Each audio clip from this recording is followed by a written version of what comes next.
Bienvenidos al noticiero TCE. El día de hoy hablaremos sobre algunos temas muy importantes, en especial de la enseñanza. Para eso, contamos con investigadores en este tema. A continuación, pasaremos en un enlace con nuestra compañera Mayra Quijada, que nos hablará sobre algunos conceptos de este tema. Sí, claro que sí, Miranda, estamos aquí en la ciudad de Nogales, Sonora. Y en esta parte de la sección vamos a ver qué opina la gente o qué sabe la gente de tres conceptos muy básicos: la pedagogía, el aprendizaje y el conocimiento. Y alguna que otra persona nos va a contar qué experiencia ha tenido dentro del aula. Vamos a verlo. La pedagogía, por lo que yo tengo entendido, está basado en el estudio, en la investigación de cómo mejorar la educación. Yo definiría aprendizaje como un método o proceso mediante el cual adquirimos conocimientos, habilidades o destrezas. La enseñanza es compartir ideas, conocimiento o habilidades que otras personas no poseen. Buenas tardes. La pedagogía es el término para decir educación en niños más pequeños. Son las técnicas que llegan a usar. Gracias. Y pues estas fueron las opiniones de los ciudadanos de la ciudad de Nogales, Sonora. Los saludo desde aquí y les mando un fuerte abrazo. Gracias, Mayra. Sin lugar a dudas, son conceptos muy importantes. Y qué bueno que la gente sepa lo que significan esos conceptos, ya que son de gran relevancia. Ahora pasaremos con nuestra compañera Alexia Núñez, que nos trae una sección de cultura y espectáculos con más información sobre estos temas. Muchas gracias, compañera Miranda, te mando un gran saludo. Muy buenas tardes, hoy nos encontramos en el espacio de cultura y espectáculos. Hemos investigado sobre la noticia de las primeras civilizaciones que fueron en el año 1500 a.C. a 1700 a.C., dando por orden cronológico en los lugares de Mesopotamia, India, China, egipcia y hebrea, donde cada uno cuenta con diferentes estilos de educación, aprendizaje, enseñanza, comunicación entre maestro y alumno. Una de las más destacadas es la hebrea. Esta educación comenzaba cuando el niño empezaba a hablar. Se basaba en un dios que era Jehová, y los padres eran los encargados de traspasar las tradiciones a sus hijos. La número 2, muy importante también, era Mesopotamia. Esta educación era superior al patrimonio de los sacerdotes y de las castas. La número 3 era la India. Su educación era una tarea compleja de resolver debido a la gran cantidad de culturas, lengua y etnias, y sobre todo a las inmensas desigualdades sociales. La tasa de alfabetismo que registra el 55%. China, que era la de un proceso de reconocimiento de la realidad, de las cosas y del hombre tal y como se cree que la naturaleza del hombre es radicalmente buena. Se lograba con el fortalecimiento de una serie de impulsos innatos. Esta educación se inicia al reconocimiento y la aceptación sincera de uno mismo. Cada una de estas está basada en la actualidad. Tiene un pedacito de la transmisión que es la educación ahora. Regresamos contigo, Miranda. Muchas gracias, Alexia. Muy buena información sobre este tema. Para seguir con el tema, pasaremos con nuestra compañera Angélica Muros en la sección de noticias a última hora. Adelante. ¿Qué tal, Miranda? Muy buenos días. Hoy estoy deambulando por las redes sociales y encontré vía Twitter el siguiente comunicado que dice así: Consejero educativo nombra la educación de la edad antigua como una de las épocas históricas de máximo nivel educativo. La Universidad Autónoma de Baja California, a través de la revista SEMA-Edu, publicarán a nivel nacional el día 6 de diciembre del 2014 un artículo donde hablará acerca de todo el resurgimiento y desarrollo de los primeros educadores desde la antigüedad, en donde la mayor atención se presta al descubrimiento de la enseñanza, aprendizaje maestro y alumno, así como el método educativo utilizado, tipo de comunicación maestro-estudiante, actividades tanto de enseñanza como de aprendizaje y sobre todo las principales obras de cada uno de los educadores. A través de la cuenta de Twitter oficial, el maestro Ricardo Danigno Moreno dio un adelanto del breve resumen que tratará dicha publicación. Así realmente publicó en su cuenta personal. En medio de la gran estabilidad que se encuentra México mediante la educación, me surgió la idea de crear dicho artículo donde mencione a los grandes pensadores de la antigua Grecia, tales como Sócrates, Platón, Aristóteles Aristóteles y sofistas, y por otro lado los pensadores de la antigua Roma, como Cicerón, Séneca y Quintiliano, que permitieron marcar el gran final de la prehistoria y el comienzo de la historia. Dice, en la sección de los pensadores de la antigua Grecia, destaqué que los sofistas eran los que realmente instruían la doctrina, que era realmente tener un proyecto muy bien definido. El que estaba a cargo de esa doctrina era Aquileno Prometeo, que el dictado que enseñaba a los hombres antes que los fundamentales. Dice, mientras que Sócrates era un docente muy innovador, crítico y humilde, que enseñaba gratuitamente, pues consideraba que enseñar era una misión sagrada. Sócrates empleaba en la mencionedad la búsqueda de la verdad y de la virtud.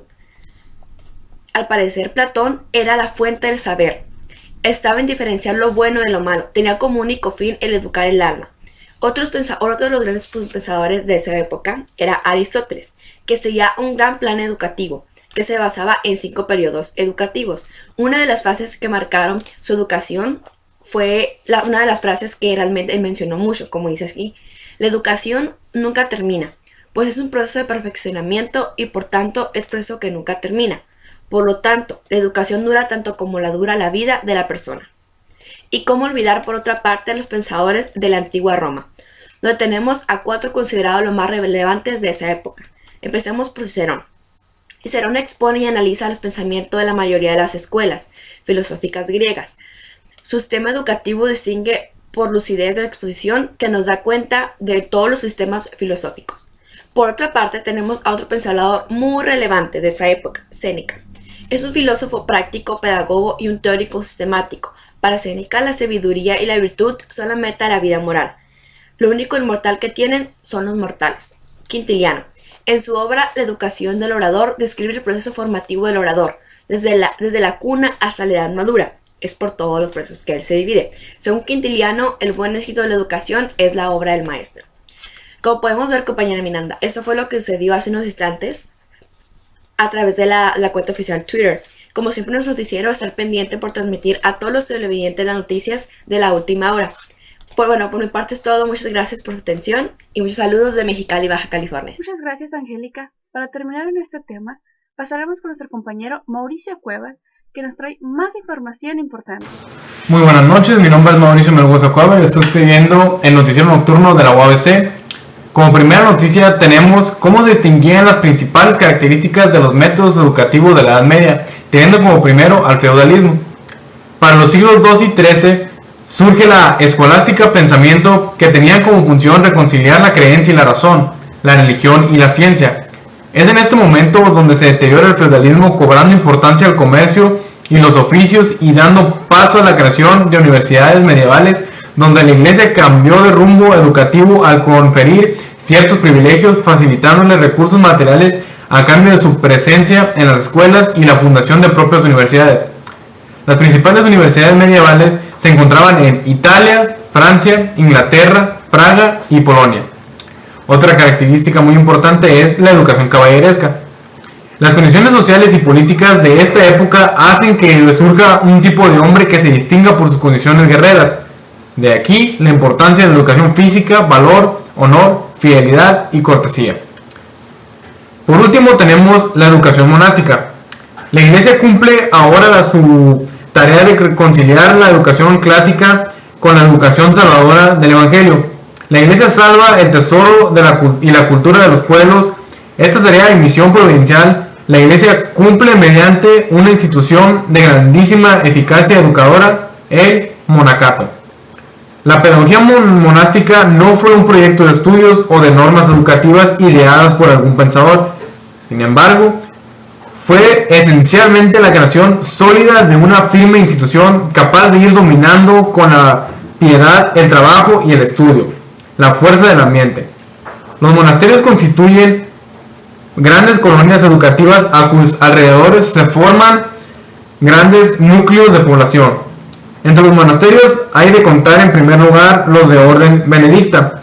En la Edad Media alcanzan su máximo desarrollo hasta convertirse en el eje de la educación monástica occidental. En otra noticia se dará a conocer todo lo que aportaron los pensadores Santo Tomás y Baltasar Castiglione durante la Edad Media e incluso cómo es que se llevaban a cabo su educación, aprendizaje, enseñanza, actividades de aprendizaje y cómo era la comunicación entre maestro y alumno. Como primero, Baltasar Castiglione. En su educación, su práctica era completamente humanista. Fue basada en el nivel universitario como en el nivel medio. Su educación para cada persona debía ser formal, integral. Debía contenerse y ser dueño de sí mismo, dominar sus pasiones que podía llevarlo a la pérdida de sus virtudes naturales. En la enseñanza, contaba con la virtud necesaria para desempeñar con firmeza, sagacidad y mesura, que no es un don de la naturaleza, sino que se adquiere cultivando con prolongado ejercicio y estudio persistente. Aprendizaje. Las letras, la ciencia y las artes tomaron su impulso en los círculos de Baltasar Castiglione. Maestro-alumno. Baltasar fue un personaje al que quisiera no solo ser recto y culto, sino también conocedor de todo el arte y ejercicio físico y militar, refinado de modales y capaz de esconder el arte najo, una cierta altivez o señorial interferencia.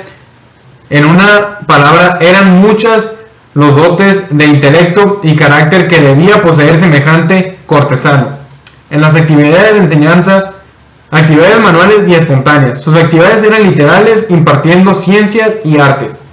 Y por último, las actividades de aprendizaje, era humanista, escribió poesías líricas en la lengua vulgar y poesías latinas. Su obra más importante, El cortesano, que se publicó en 1528, cuya influencia sobre la literatura europea de la época fue considerable. Y por último tenemos a Santo Tomás. Él, en la educación, existía un punto de partida y uno de llegada. El punto de partida es el hombre. El punto de llegada es el fin, la forma ideal propuesta por el educador. En la enseñanza, fue el principal representante de la enseñanza escolástica, una de las mayores figuras de la teología sistemática y a su vez una de las mayores autoridades de metafísica. En el aprendizaje, se basaba en la formación moral en las virtudes, las cuales responden al desarrollo de las potencias apetitivas humanas. Actividades de enseñanza. Cabe mencionar que después de muerto sea el referente de varias escuelas del pensamiento tomista y neotomista. En las actividades de aprendizaje, sus actividades de aprendizaje eran algo lentas y laboriosas, y en sus años de estudios eran muy prolongadas, pero tenía una enorme ventaja de que el conocimiento y los hábitos intelectuales iban cristalizando con gran solidez. Comunicación maestro y alumno. Y final, era muy exigente con los alumnos y generaba un tipo de aprendizaje poco memorístico.